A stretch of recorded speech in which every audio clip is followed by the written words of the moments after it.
Morning ladies and gentlemen, it's Chris, Canopies 4x4 here. We've got our lovely partners here at Capch. I'm hoping that I'm pronouncing that right. They've got a couple of utes in here today getting some nudge bars, canopies and all that type of stuff. This particular single cab ute, we're gonna get a nudge bar on it. It should be pretty straightforward. Let's get right into it.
Firewood, keep that flame inside me, hustling, doing as I should. It was days that I was fumbling, always knew I could. Now the cash, it keeps on coming.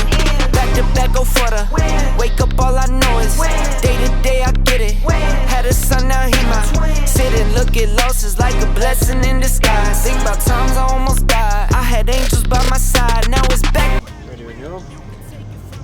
Morning ladies and gentlemen, Chris, Canopies 4x4. Fuck that. All right, we'll just go to the...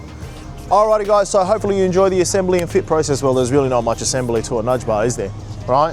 Of these nudge bars on the GWM Cannon, this suits all GWM Cannon trim levels outside of the XSR. So Vanta, Ultra, etc, etc, etc. As long as it's got this painted front bar, you can get it fitted as well. These ones are front sensor compatible as well. The reason being is because on the Cannons, the sensors are actually off to the side over here.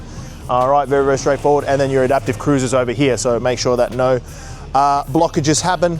Very, very heavy duty, as you can see, additional brackets off the base, brackets from the thing to minimize the vibration. If you do want to get a pair of lights on there, these light tabs are 400mm apart and rated up to 10 kilograms each. Anyway, we've got a bunch of nudge bars for a bunch of vehicles. If you want to grab them, ozcanopies.com.au is the place to go. We deliver them Australia-wide, and also we can fit here in our workshop in Sydney. Other than that, like, subscribe, hit the notification bell. I'll see you guys on the next one.